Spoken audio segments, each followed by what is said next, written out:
আপনারা প্রথমেই ন্যাশনাল ইউনিভার্সিটির যে ওয়েবসাইটটা আছে ওইখানে ঢুকবেন, ঢুকে দেখবেন এখানে যদি ন্যাশনাল ইউনিভার্সিটি লিখে গুগলে সার্চ দেন তাইলেই হবে।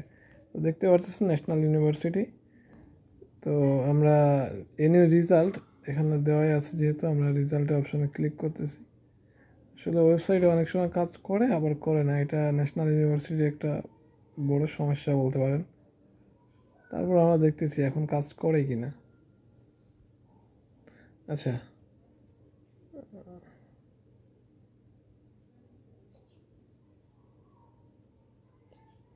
দেখতে পাচ্ছেন কীভাবে সার্ভার ডাউন দেয়। আসলে বাংলাদেশের এই ন্যাশনাল ইউনিভার্সিটি নিয়ে কিছু বলার নেই, ওদের সার্ভিসটা এত খারাপ থাকে সবসময় যে সময় নিতে থাকে। তো দেখেন আমাদের মেন যে পেজটা চলে আসছে, তো এখানে আপনারা দেখতে পাচ্ছেন, আমি একটু জুম করে দেখাই। আমাদের এখানে 3-4টা অপশন দেওয়া আছে। তো আমাদের যেহেতু অনার্সের রেজাল্ট দেখবো আমরা, তো first year, second year, third year, তো আমরা থার্ড ইয়ারের রেজাল্ট দেখবো, তাই তো। তো থার্ড ইয়ারের রেজাল্ট দেখার জন্য আমরা এখানে যাব। এখানে আমাদেরকে প্লিজ ওয়েট, তো আমাদেরকে কিছু সময় ওয়েট করতে বলতেছে, দেখতে পাচ্ছেন। দেখি কি হয়। আচ্ছা, রেজাল্ট আসলে কি দিছে অনার্স থার্ড ইয়ারের নাকি দেয় নাই, আমরা ওটাই চেক করব, ঠিক আছে। আর এই লিঙ্কটা আমি আপনাদেরকে দিয়ে দেব, কারণ রেজাল্ট যদি পরবর্তীতেও দেয় তো আপনারা ঠিক এই লিঙ্কে যাবেন, যে এখানে আপনাদের যে ইয়াটা ওটা বসায় দিবেন, তাইলেই হবে। Registration number, roll number.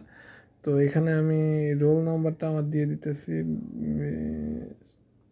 73-56-69, না সরি, 20-73-56-9।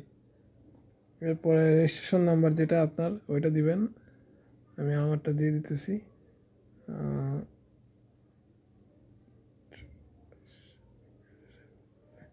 তা আমাদের মনে হয় সম্ভবত 2022, তো আমরা 2022 দিলাম। এখানে এই কিউআর কোডটা অবশ্যই আপনাদের দিতে হবে। কিউআর কোড এখানে এম, দুইটাই বড় হাতের এম, এরপরে একটা বড় হাতের বি, এরপরে ছোট হাতের এইচ। তো দেওয়ার পরে এখন আমরা সার্চ করে দেখি আসলে কি অনার্সের রেজাল্ট দিচ্ছে থার্ড ইয়ারের। তো দেখেন এখন দেওয়ার পরে যেটা আসতেছে, পেজটা এখনও রিলোডে আছে, মনে হইতেছে রেজাল্টটা দেয় নাই অনার্সের।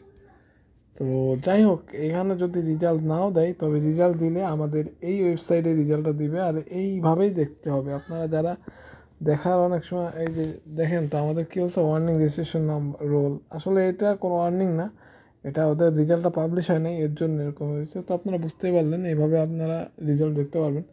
আর আমি আপনাদের এই যে ওয়েবসাইটের লিঙ্কটা আমি আপনাদেরকে দিয়ে দিব, যাতে আপনারা খুব সহজে করতে পারেন, রেজাল্টটা দেখতে পারেন আর কি। Thank you.